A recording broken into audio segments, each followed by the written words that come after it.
Halo dan selamat bergabung kembali teman-teman netizen atau warganet ke konten kedua dari channel YouTube Bola Bung Binder hari ini. Jika di konten pertama tadi saya membahas tentang bursa transfer pemain di Eropa, maka di konten kedua ini sesuai dengan permintaan kalian saya ingin memberikan preview dari pertandingan kualifikasi Piala Asia antara tim nasional Indonesia melawan tim nasional Kuwait yang akan dimainkan nanti malam, yang rencana kick-off-nya adalah pukul 23.15 waktu Indonesia Barat. Seperti yang kita ketahui teman-teman bahwa tim nasional Indonesia berada satu grup bersama tim nasional Kuwait yang merupakan tuan rumah, tim nasional Yordania, dan juga tim nasional Nepal. Syaratnya bagi tim nasional Indonesia agar bisa lolos dan bermain di Piala Asia yang akan diselenggarakan tahun depan, tim nasional Indonesia harus menjadi juara grup. Tapi jika tidak menjadi juara grup, tim nasional Indonesia masih bisa lolos dan bermain di Piala Asia tahun depan asalkan mereka menjadi salah satu dari 5 runner-up terbaik. Total ada 6 grup di babak kualifikasi ini teman-teman, dan akan ada 5 runner-up terbaik yang juga ikut lolos ke Piala Asia. Jadi untuk bisa lolos ke Piala Asia, jika tidak bisa menjadi juara grup, maka tim nasional Indonesia minimal harus berada di peringkat nomor 2, tapi juga sambil melihat hasil-hasil dari tim lain yang berada di grup lainnya.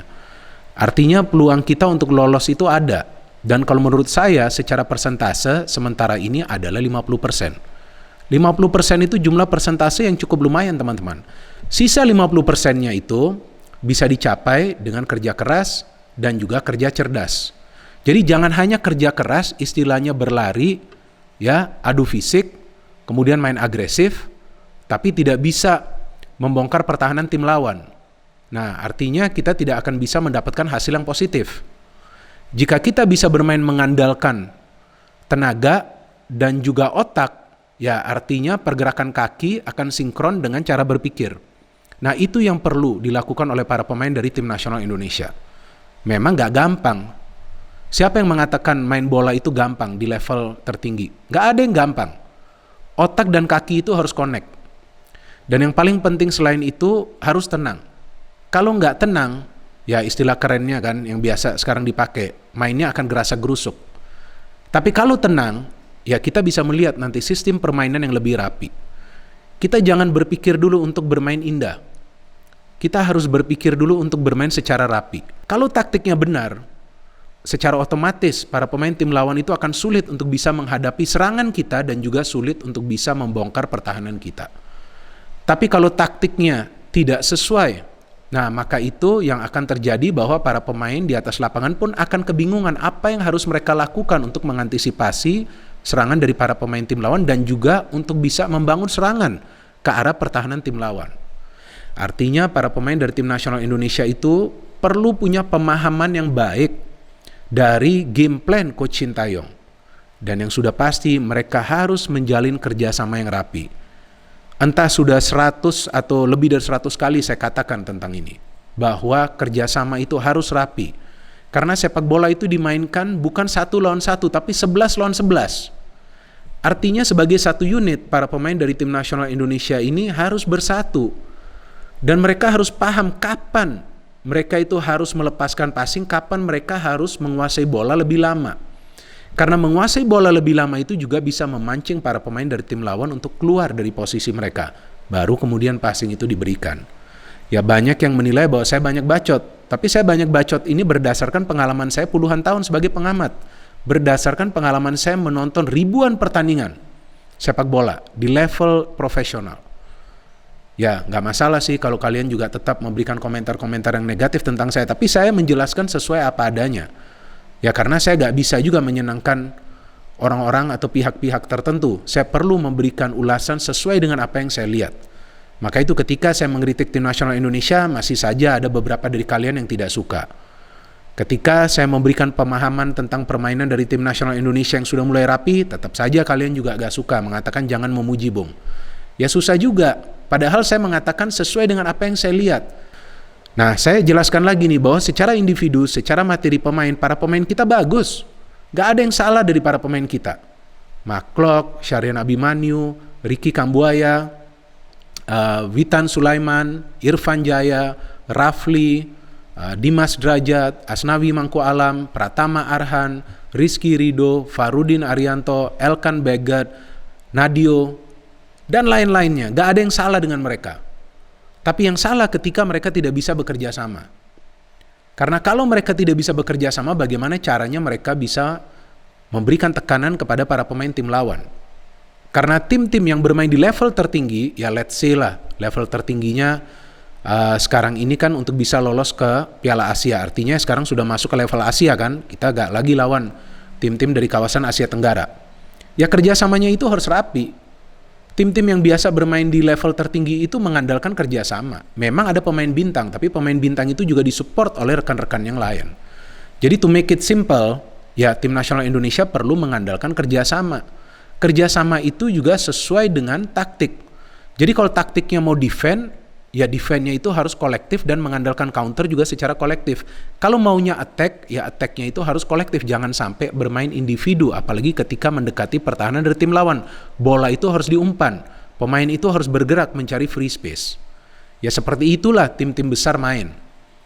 Apakah itu di Piala Dunia atau di Piala Eropa atau juga di Copa America yang biasa saya nonton. Pokoknya teamwork-nya bagus. Messi baru saja mencetak 5 gol dalam satu pertandingan kan. Apakah dia berlari sendirian dari belakang ke depan? Kan enggak. Ada juga yang dia mendapatkan umpan-umpan yang akurat dari rekan-rekan yang lain. Jadi secara tim, ini yang saya melihat kekurangan dari tim nasional Indonesia. Bahwa ketika mereka tidak bisa membentuk atau menjalin kerjasama yang rapi, disitulah mereka akan mengalami masalah. Nah sekarang saya ingin memberikan sedikit informasi tentang lawan kita nanti malam, Kuwait. Kalau dari segi kekuatan dibandingkan tim-tim lain yang berada di kawasan Timur Tengah, ya Kuwait bukan merupakan salah satu tim yang kuat. Nggak seperti Iran, Irak, Saudi, Oman, Qatar, dan Syria.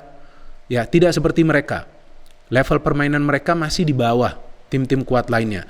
Namun mereka bermain di kandang sendiri. Tentu mereka akan lebih nyaman bermain di hadapan supporter mereka yang akan memberikan dukungan luar biasa. Karena tim ini kita tahu punya target untuk bisa lolos ke Piala Asia. Jadi bermain di kandang lawan itu tentu sangat sulit. Ya para pemain harus punya kepercayaan diri yang baik. Dan lagi-lagi seperti yang saya katakan tadi, jangan panik, jangan tergesa-gesa, jangan terburu-buru. Harus bisa tenang mengalirkan bola, harus paham kapan memberikan passing. Ya caranya memang begitu. Jadi ya mau Coach Sintayong kasih taktiknya defend and counter atau menyerang, ya kerjasamanya itu dulu harus dibentuk. Kadang-kadang kita melihat bahwa para pemain ini salah passing karena mereka tidak bisa passing yang benar. Sebetulnya enggak juga, karena mereka terlalu terburu-buru memberikan passing itu ketika rekan yang lain belum berada dalam free space. And this is the first match. Perlu adaptasi lah dari para pemain kita. Belum lagi kan cuaca yang panas di sana kan kabarnya. Yang saya baca di sosial media tuh sampai 43 derajat Celcius. Ya mungkin itu di siang atau pagi ya. Ya bisa jadi nanti di malam hari kan sedikit turun. Tapi tetap saja akan gerah para pemain kita, gak gampang. Ya artinya mereka harus paham taktiknya seperti apa dan mereka harus bermain secara taktis.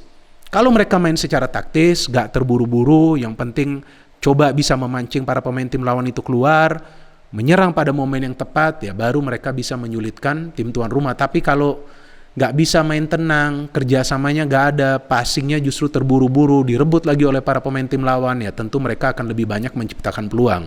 Dan walaupun Kuwait bukanlah merupakan salah satu tim kuat di kawasan Timur Tengah, tapi tetap saja tim ini mengandalkan kolektivitas. Saya ada nonton cuplikan pertandingan mereka di YouTube, gampang sekali, teman-teman juga bisa klik Kuwait International Matches. Ada yang mereka bermain persahabatan lawan Singapura, permainannya simple, passing ke pemain paling dekat, passing ke pemain yang free. Gitu aja sih saya lihat cara permainannya. Saya gak familiar dengan pemain-pemain mereka, tapi ketika saya melihat mereka bermain, tampaknya mereka tim yang kuat, padahal pemainnya biasa-biasa saja. Kalau dari materi pemain, menurut saya pemain-pemain kita bagus-bagus juga. Ya sayang juga sih Egy gak bisa ikut kan, dan Evan Dimas. Tapi ya pemain-pemain yang lain bagus kok, gak ada salahnya. Mau pemain senior, mau pemain junior. Dan saya selalu mengapresiasi para pemain tim nasional Indonesia ketika mereka turun membela negara. Saya gak pernah lihat mereka males-malesan ketika mereka bermain. Ya bahwasannya di pertandingan sebelumnya lawan tim nasional Bangladesh itu kita tidak bisa menang, ya kan saya sudah jelaskan bahwa jangan lihat hasil akhir, tapi lihat cara permainan. Nah cara permainannya itu menunjukkan lagi teamwork yang tidak baik, sehingga sulit banget untuk menciptakan banyak peluang yang berbahaya. Lawan Bangladesh saja yang bertahan, kita sulit untuk menang, apalagi nanti lawan Kuwait yang akan bermain menyerang sebagai tuan rumah. Maka itu, teamwork makes the dream and magic work. Jadi kalau kerjasamanya rapi, ya feeling saya tim nasional Indonesia bisa mendapatkan hasil yang positif, minimal 1 poin. Dan kita berada di grup di mana kita tahu bahwa kita membutuhkan poin demi poin kan. Artinya ya kalau di first match ini yang diincar adalah 1 poin karena lawan tim tuan rumah, menurut saya wajar. Tapi setelah itu perlu menyerang untuk meraih kemenangan. Ya meskipun Yordania itu kalau yang saya ada lihat cuplikan pertandingannya ya lebih baik sih permainannya daripada Kuwait. Tapi ya kalau lawan Kuwait bisa mendapatkan 1 poin menurut saya sudah bagus. Dan kita juga perlu optimis. Kenapa harus takut duluan sebelum bertanding? Saya yakin para pemain dari tim nasional Indonesia gak takut. Ya kan? Oke lah mereka tuan rumah, tapi seharusnya mereka jangan takut duluan sebelum bertanding. Mereka harus percaya diri. Seperti pelatih mereka, Shin Tae-yong kan yang mengatakan ya, kenapa harus murung? Ya gak? Ayo dong semangat. Semangat, dan saya yakin para pemain dari tim nasional Indonesia akan semangat nanti main di pertandingan pertama mereka kualifikasi Piala Asia agar bisa bermain di Piala Asia tahun depan. Kita juga support, kita memberikan masukan-masukan yang positif. Di mana kita perlu kritik, wajar kita kritik, tapi kita jangan menghina atau menghujat mereka. Karena belum tentu kita bisa menembus ke tim nasional seperti mereka kan? Nah, jadi kita perlu mengapresiasi juga kerja keras mereka. Kita perlu mendukung tim nasional kita. Kalau bukan kita yang mendukung, ya siapa lagi yang mendukung? Masa orang lain dari negara lain yang mendukung, kan aneh juga. So we support our national team. Kita harapkan yang terbaik. Ya, saya selalu optimis dalam setiap pertandingan dari tim nasional Indonesia. Tapi saya juga realistis ketika saya mengatakan bahwa 3 pertandingan dari tim nasional Indonesia di babak kualifikasi ini sangat amat berat dan sulit. Tapi berat dan sulit bukan berarti mustahil. Kita doakan agar tim nasional Indonesia kita bisa memberikan perlawanan kepada tim nasional Kuwait. Minimal di first match ini kita bisa mendapatkan hasil yang positif agar nanti kita bisa lebih percaya diri untuk second and third match. Dan tentu para pemain juga akan lebih mudah untuk bermain di pertandingan kedua dan juga ketiga. Karena first match memang selalu sulit. Mereka perlu beradaptasi juga dengan cuaca, dengan dukungan supporter dari tim tuan rumah juga, dan juga tentunya dengan lapangan. Jadi kita harapkan yang terbaik bagi tim nasional Indonesia. Let's support our national team. No hate, only football. Salam sepak bola.